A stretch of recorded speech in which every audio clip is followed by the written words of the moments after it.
இருக்கக்கூடிய மாவட்ட கண்காணிப்பாளர் அவர்களுக்கு வணக்கம். வருண் அவர்களுக்கு திருச்சி மாவட்டத்தில் பணிபுரிகிற காவல்துறை அதிகாரிகள் காலையில் 6 மணிலேருந்து மதியம் 2 மணி வரலையும் அவர்களுடைய பணி.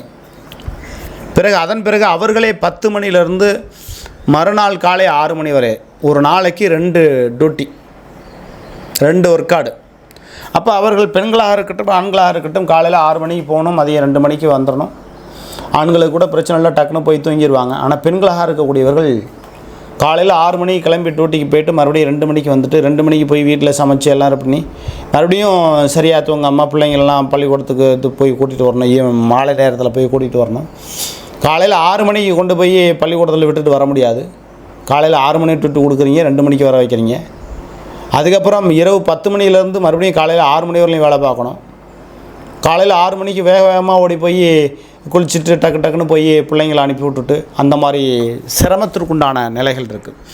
இப்போ வருவாய்த்துறை அதிகாரிகளுக்கு ஒரு நாளைக்கு ஒரு டியூட்டி தான். ஏன் காவல்துறை அதிகாரிகளுக்கு மட்டும் 2 டியூட்டி கொடுக்குறாங்க அப்படின்னு காவல்துறை சம்மந்தப்பட்டதுலேருந்து நமக்கு தொடர்பு கொண்டு அவருடைய உறவினர்கள், காவல்துறை பணிபுரிகிற அவருடைய உறவினர்கள் நமக்கு தொடர்பு கொண்டு ஒரு நாளைக்கு 2 டியூட்டி போடுறாங்க. இது பெண்களாக இருக்கட்டும் ஆண்களாக இருக்கட்டும் பெரிய சிரமப்படக்கூடிய விஷயமாக இருக்குது. மாவட்ட காவல்துறை கண்காணிப்பாளர் இதில் கொஞ்சம் கவனம் செலுத்தணும். புதுக்கோட்டையிலையும் இந்த நிலைமை தான் நடக்குது. அப்போ புதுக்கோட்டை ஆனால் இருவருமே சிறப்பாக செயல்படக்கூடியவர்கள் தான். புதுக்கோட்டை எஸ்பியும் சரி, திருச்சி எஸ்பியும் சரி, காவல்துறை கண்காணிப்பாளர் இருவருமே சிறப்பாக செயல்படக்கூடியவர்கள் தான், மாற்று கருத்தில். சமயபுரம் திருவிழா பகுதியெல்லாம் நம்ம பார்க்குறோம். கட்டுக்கோப்பான ஒரு நிலைப்பாடுகளில் இந்த காவல்துறை சிறப்பாக செயல்படுதுன்னா அதுக்கு எஸ்பி அவர்கள் முக்கிய காரணம். சிறப்பாக மக்களுக்காக சேவை செய்யக்கூடிய வழிவகைகளை சிறப்பாக செய்திருக்கிறார்கள், மாற்று கருத்தில். ஆனால் இந்த தேர்தல் காலகட்டங்களில் இந்த ஒரு நாளைக்கு 2 டியூட்டி கொடுக்குறதுங்கிறது அது காவல்துறை வேலை பார்க்கக்கூடிய பெண்களுக்கு மிகச் சிரமமான ஒன்று. ஆண்களே ரொம்ப சிரமப்படுவாங்க. காலையில் 6 மணிக்கு போனால் அவங்களும் கொண்டு போய் வீட்டில் பிள்ளைங்களை கொண்டு போய் பள்ளிக்கூடத்தில் விட்டுட்டு தானே அதுக்கப்புறம் போகணும். காலையில் 6 மணிக்கு கொண்டு போய் காலையில் 6 மணிக்கு யார் பள்ளிக்கூடத்தை திறந்து வைப்பா?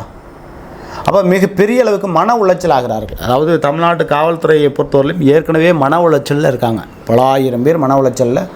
ஒரு டிஎஸ்பி, இன்ஸ்பெக்டர், எஸ்ஐ இவங்கெல்லாம் தூக்கில் மாட்டிக்கிட்ட சம்பவம்லாம் உண்டு.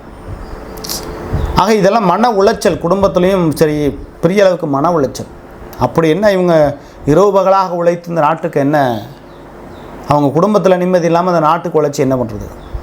இந்த நாட்டுக்குள்ளே தானே அந்த காவல்துறை அதிகாரிகளுடைய குடும்பமும் இருக்கிறது என்பதை புதுக்கோட்டை எஸ்பியும் திருச்சி எஸ்பியும் உணர்ந்து பார்த்து இந்த காவல்துறை அதிகாரிகளுக்கு இரட்டை டியூட்டி கொடுக்கறத நிப்பாட்டி, அதாவது வருவாய்த்துறை அதிகாரிகளுக்கு எப்படி ஒரு டியூட்டி இருக்குதோ அதுபோல் ஒரு டியூட்டி மட்டும் கொடுங்க.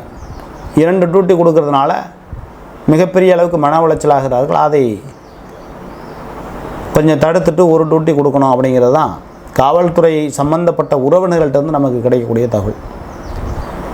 ரோட்டில் மறிக்கிறாங்க, காரை மறிக்கிறாங்க, காரை மறித்து அவங்கள்ட்ட செக் பண்ணுறாங்க, காவல்துறை தேர்தல் ஆணையமும் சேர்ந்து பண்ணுறாங்க, சரி.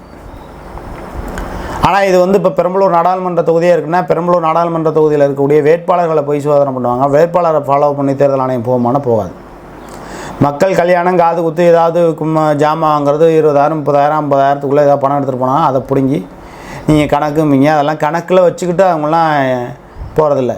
கிராமத்தில் உள்ளவங்களுக்கு திடீர்னு ஒரு நகை வாங்க போவாங்க, எந்த கணக்கில் வச்சுக்கிட்டு அவங்க போகிறது?